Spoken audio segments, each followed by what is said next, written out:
Saya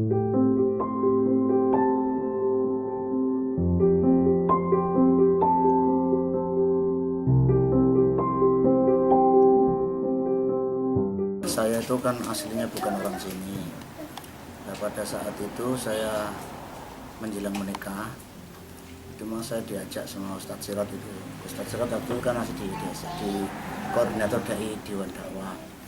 Terus kemudian saya ditawari untuk direkrut menjadi dai Dewan Dakwah. Terus saya waktu itu disuruh survei daerah kristenisasi. Nah, setelah itu saya konsultasi ke Kemenak Lamongan, dikasih penerangan agama waktu itu. Saya mau tanya di daerah kecamatan dulu, sana memang gerejanya kan besar-besar di sana.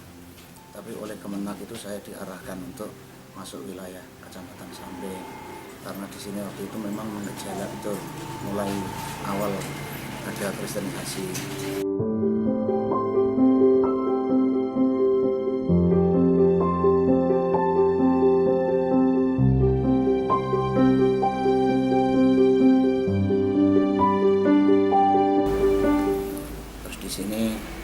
Waktu itu masih belum ada apa-apa ya, artinya orang belum mengenal golongan Islam, NU Muhammadiyah itu belum mengenal. Saya masih di sini masih free saja. Terus tiba-tiba perkembangan sini tuh dimasuki orang dari kabupaten, membawa organisasi. Itu sudah mulai, masyarakat sudah mulai terbelah-belah gitu. Kemudian ada NU, ada Muhammadiyah, kemudian di tengah-tengah perjalanan itu daripada saya itu selalu ngikut di masjidnya orang, kan kita mungkin secara program kita tidak bisa menguasai betul kan, kita hanya nimbrung-nimbrung saja. Kemudian saya berinisiatif tahun 2005 itu mendirikan yayasan gitu.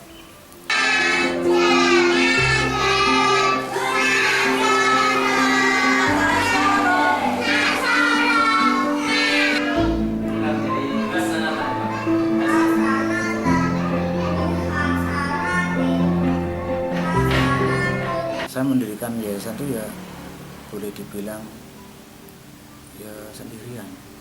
Yang lain itu kan hanya pelengkap gitu, awalnya pelengkap. Sampai sekarang itu masih cenderung seperti itu. Kadang-kadang kita ajak ngomong yang ideal begitu, dia masih belum bisa. Kita ajak bergerak yang begitu cekatan begitu belum bisa. Sehingga apa istilahnya itu, kata teman-teman, sekolah ini andai kata nggak ada Pak Sutaji nggak jadi. Ya, saya memang mungkin saya itu agak kenceng ya, tapi di sisi lain kalau tidak seperti itu sekolah ini nggak jadi. Yang positifnya ada berapa, yang negatifnya ada berapa? Gimana ya, saya awal masuk ke sini tuh butuh persiapan yang mental. Masalahnya apa? Ya ini kan sekolah apa IT gitu nggih. Terus untuk sosok Pak Tasi ini gimana ya Pak? Nggih inspiratif buat saya. Masalahnya apa? Saya jadi panutan itu nggih disiplinnya itu yang menjadi panutan.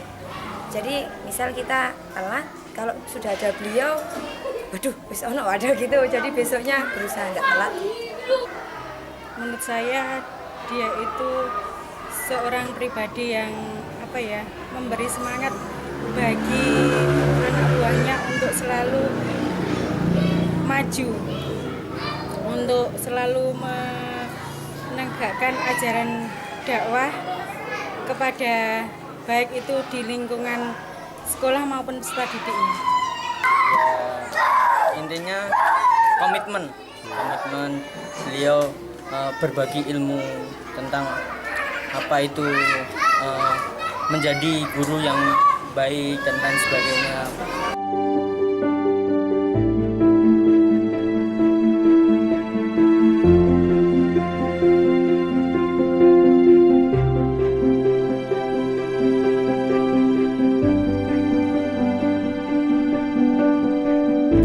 Motivasi saya kan tetap dakwah, karena kalau saya masuk ke sekolah negeri, saya pernah ini sekolah depan saya ini SD, di sini kan ada musola, dan musola itu saya juga ikut membidani.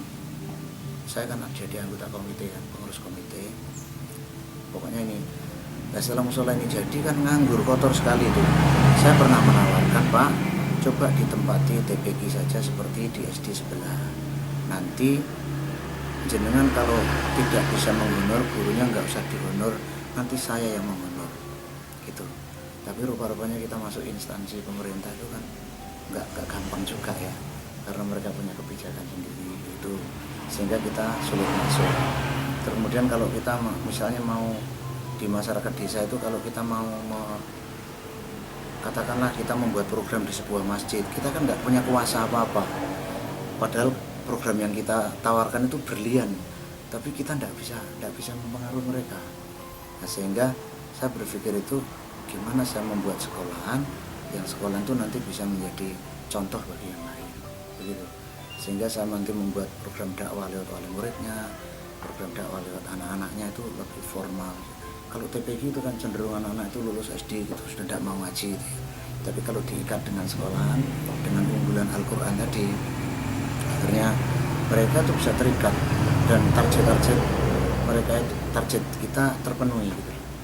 Kalau toh tidak 100%, 80-85 itu terpenuhi. Misalnya lulus SD harus punya hafalan Quran 2 juz. Itu target kan. Nah, nanti terpenuhi atau tidak, atau mungkin bisa 80-85. Tapi kalau kita masuk, sementara ini kalau masuk ke lembaga lain, kita tidak bisa memasukkan itu. Karena orang-orang negeri itu memang dia merasa punya kewenangan. Nggak mau diatur-atur oleh orang pihak luar. Tapi kami bermitra bagus sama kepala sini, saya juga pengurus komite sini, saya juga pengurus yayasan sana begitu.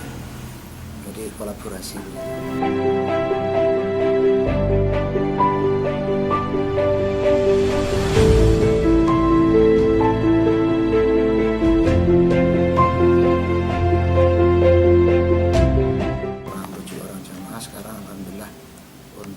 Sholat maghrib sudah lumayan banyak, sholat isya, sholat subuh jamaahnya banyak.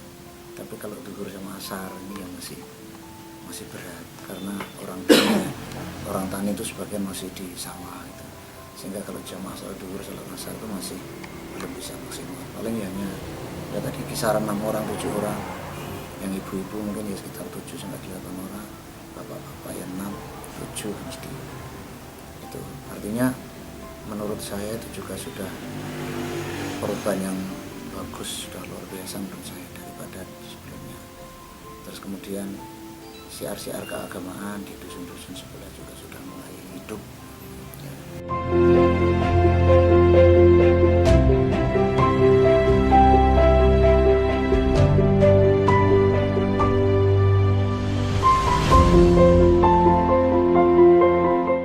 Sejarah saya itu kan dilahirkan dari orang tani biasa, yang orang tua saya nggak paham agama juga ya. Saudara saya 7, saudara 7 itu yang punya kepedulian di agama itu 2. Saya itu saudara nomor 3, sama adik yang terakhir nomor 7. Dan waktu itu katakanlah keluarga saya memang tidak Islami ya. Saya sendiri juga tidak pernah mondok pesantren, nggak pernah. Sekolah saya itu SD, SMP negeri, SMA negeri. Cuman kebetulan saya kuliah di IAIN aja. Waktu itu saya tidak berpikir apa-apa, nggak pengen jadi pegawai negeri, nggak pengen apa-apa. Jadi setelah lulus kuliah itu saya bertekad saya mewakafkan diri saya untuk dakwah. Itu saja pikiran saya. Dan sejak muda saya mulai kelas 2 SMP itu saya sudah ngajar ngaji anak-anak itu. Anak-anak SD itu saya ajari ngaji menurut kemampuan saya. Sampai saya ngajar ngaji itu sampai ketika di mode itu ya sampai menjelang nikah, gak pernah berhenti ngajar ngaji. Terus kemudian aktif di remaja masjid. Tentunya kami kepengen YDSS semakin eksis dan semakin bermanfaat, sehingga manfaatnya kami juga ikut merasakan. Paling tidak kita berbagi manfaat lah ya.